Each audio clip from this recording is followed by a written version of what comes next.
In this video, we will learn about analogous colors and use them to paint a beautiful Aurora Borealis. I'm swatching the colors in the order they appear in the color wheel, starting with yellow, lemon yellow, followed by orange, then vermilion hue, followed by crimson lake, magenta, and as there is no remaining space, I move to the next line, that is I paint with violet, ultramarine, Prussian blue, Gutian green, and then sap green, and finally back to yellow. If you choose just 3 or 4 neighboring pigments in this list that we have created here, these create beautiful harmonious results. For example, crimson lake, magenta, violet, and ultramarine will blend beautifully together without creating any muddy color. Since they share similar color characteristics, they blend naturally, making it much easier to create clean transition without ending up with muddy mixtures. So these are analogous colors. In our Northern Lights painting, we are going to use lemon yellow and a green which is a mix of lemon yellow and cerulean blue, ultramarine, indigo and Payne's grey.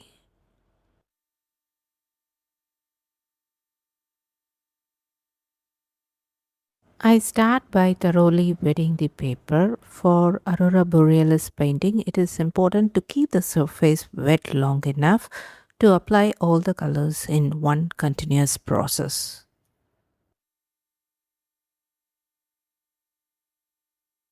After wetting the paper, I begin with a very light value of lemon yellow to paint the first swirls. I create 2 parallel swirls flowing towards the left side and another pair flowing towards the right.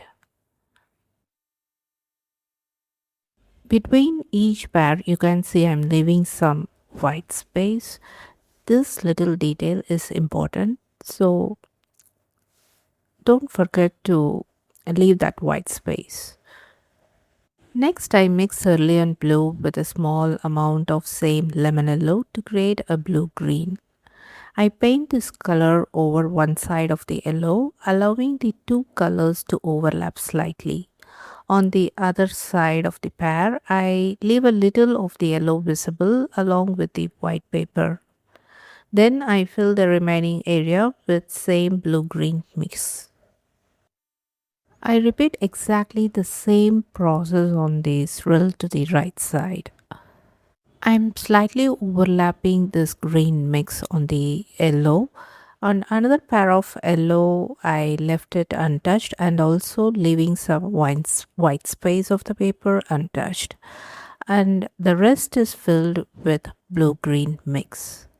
Next, I switch to cerulean blue and I begin painting around the aurora. Instead of making straight strokes, I let the brush move in flowing curves and swirls to suggest the movement of the northern lights. The colors that we now use for our painting, that are yellow, blue-green and blue, sit next to each other on the color wheel. These are analogous colors, so they blend together naturally and create smooth transition. Notice that the yellow is the lightest value in this painting. By preserving both the yellow and the white of the paper, we already creating the illusion of light. It may not look very dramatic yet, but once we surround these areas with darker blues in the next step, the glow will become much more noticeable. Next, I use ultramarine and begin painting the areas around the aurora.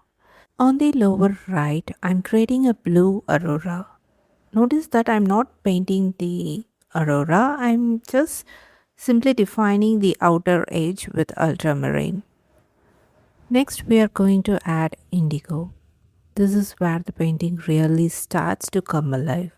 As soon as the darker values surround the lighter colors, the aurora becomes much more luminous and begins to stand out.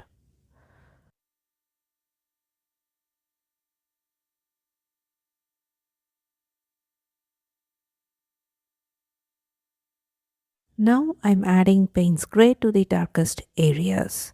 This increases the contrast even further and suddenly the aurora looks as if it's dancing across the night sky.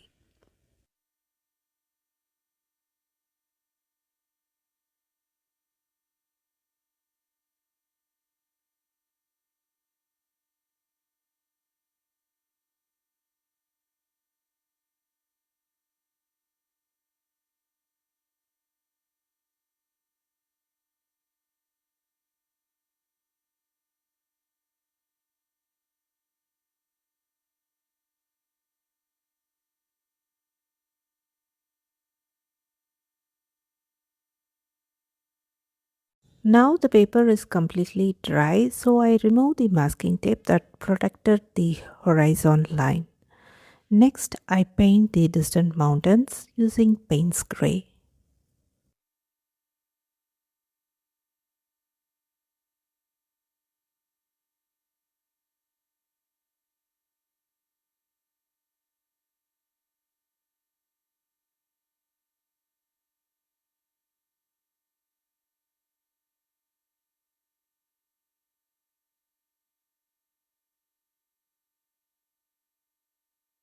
After painting the distant mountains, I use a clean damp brush to lift a little pigment from few areas.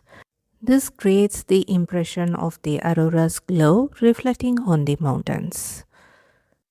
Once that is finished, it's time to paint the reflection on the water, and I begin by wetting the entire area, that is the bottom area.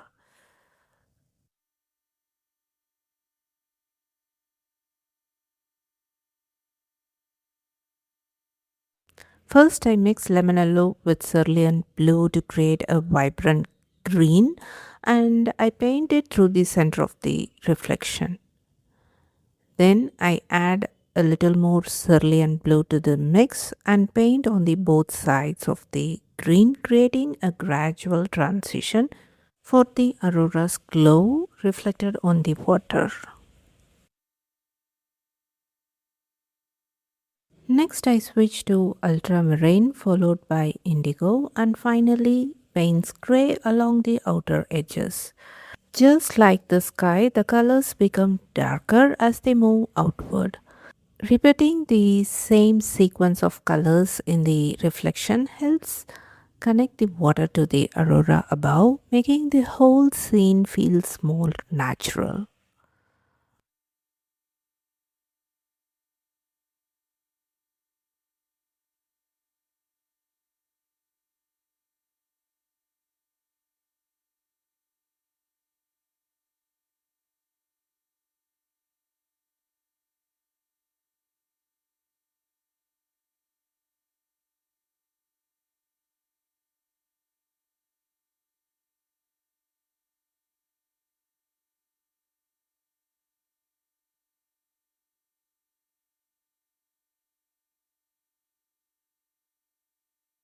After allowing the paper to completely dry, I finish the painting by splattering a little white acrylic paint for stars.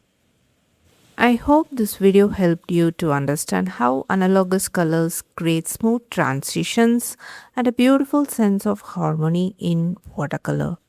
If you enjoyed this tutorial, give it a thumbs up and subscribe to my channel for more watercolor techniques. See you in the next video. Until then, take care and bye bye from Prema.